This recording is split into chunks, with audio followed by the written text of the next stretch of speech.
Lewis Hall ke Manchester United? Adakah Lewis Hall bakal menjadi pengganti Luke Shaw? Lebih banyak info selepas ini.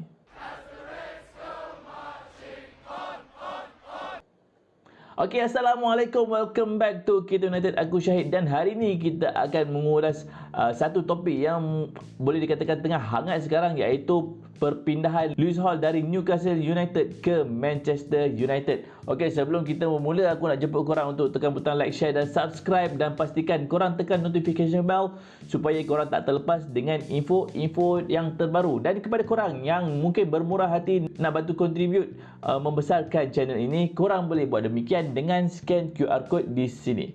Alright, so let's get to it. Man United sedang mempertimbangkan untuk mendapatkan seorang pemain pertahanan kiri, iaitu Lewis Hall yang sekarang ni bermain untuk Newcastle United.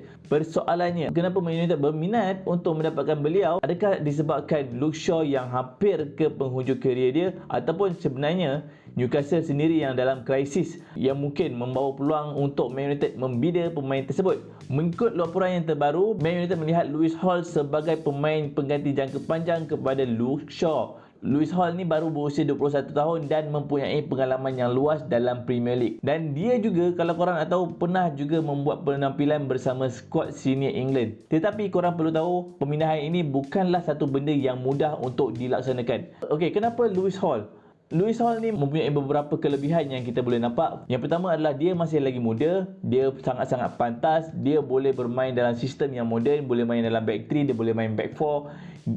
Dan yang paling penting adalah dia dah main dekat dalam Premier League week in week out sepanjang kerjaya dia dekat Newcastle. Okey, dan disebabkan ini Man United tak perlu lagi mengambil risiko untuk test mana-mana pemain di luar Liga Perundaan Inggeris, dan benda ini adalah benda yang sangat-sangat dititik beratkan oleh Michael Carrick.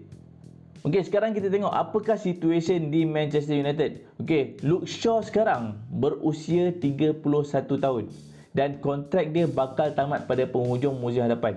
Dan kita semua tahu yang Luke Shaw ni punya perangai adalah dia mudah injured. Cuma pada musim lepas saja dia memang boleh dikatakan solid dan sentiasa fit untuk dipilih dekat dalam skuad utama. Tapi kita tak tahu benda ini akan berkekalan sampai bila. Jadi disebabkan ini, satu tindakan yang perlu dilakukan secepat mungkin adalah mencari pengganti beliau. Sebelum ni kita tahu Man United ada beli Patrick Dorgu, tapi kalau kita lihat Dorgu punya situasi, pada season lepas pertengahan musim dia dah mula bermain dekat posisi left wing. Dia lebih banyak membuat attacking di bahagian tengah, dekat in. Yang gol menentang Arsenal tu Bruno Dorgu gol. So Dorgu sekarang lebih banyak bermain secara attacking dan kurang bermain dekat posisi left back. Jadi disebabkan ini, mungkin untuk season yang akan datang ni Patrick Dorgu akan kekalkan posisi beliau di bahagian left wing sebagai pengganti untuk Matheus Cunha sekiranya diperlukan. Jadi ada keperluan untuk mengisi posisi left back untuk musim kali ini. Dan satu lagi pemain yang boleh mengisi ruang pada posisi tersebut adalah Harry Amos. Tapi untuk kali ini mungkin kita dapat lihat yang bahawa Harry Amos ni akan dijual ke klub lain. So, apa pula yang berlaku dekat Newcastle? Sekarang ini dekat Newcastle memang situasi yang sangat-sangat kelang kabut. Anthony Gordon dah pun dijual, Tonali pun dah dijual, Bruno Guimaraes pula bakal melengkapkan perpindahan dia ke Arsenal, dan yang paling mengejutkan adalah Eddie Howe telah pun meletakkan jawatan beliau sebagai pengurus di Newcastle United. Lewis Hall juga dikatakan tidak gembira untuk kekal dekat Newcastle. Sebabnya bukan kerana klub, tapi disebabkan beliau dipaksa bermain dekat posisi right back pada musim lepas. Dia sendiri percaya bahawa disebabkan dia bermain dekat posisi right back instead of left back, dia terlepas ke Piala Dunia yang baru-baru ini. Disebabkan ini, beliau cuba mencari jalan untuk meninggalkan klub tersebut. Tapi ada beberapa perkara yang menjadi halangan untuk perpindahan ini berlaku. Yang pertama, Lewis Hall punya kontrak masih lagi berkekalan sehingga 2029, ada lebih kurang 3 season lagi. Dan Newcastle pula tidak berada dalam keadaan yang terdesak untuk menjual. Satu lagi benda yang perlu korang tahu adalah perpindahan antara dua klub ini, Newcastle dan juga Manchester United, sangat-sangat jarang berlaku. Okey, dan kali terakhir perpindahan berlaku antara kedua-dua klub ini adalah bila Man United membeli Andy Cole pada tahun 1995.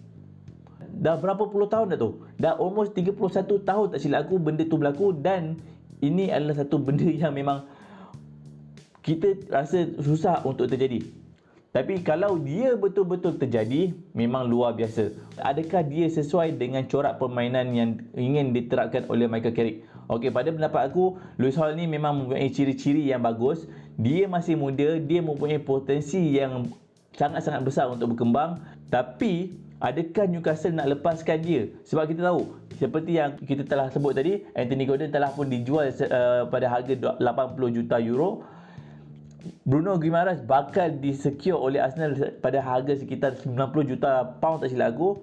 Tonali pun telah dibeli oleh Spurs dan nilai-nilai tersebut aku rasa melebihi 200 juta pound yang telah dikumpulkan oleh Newcastle. So, disebabkan ini, aku dapat rasakan yang bahawa Lewis Hall ni agak sukar untuk dilepaskan oleh Newcastle.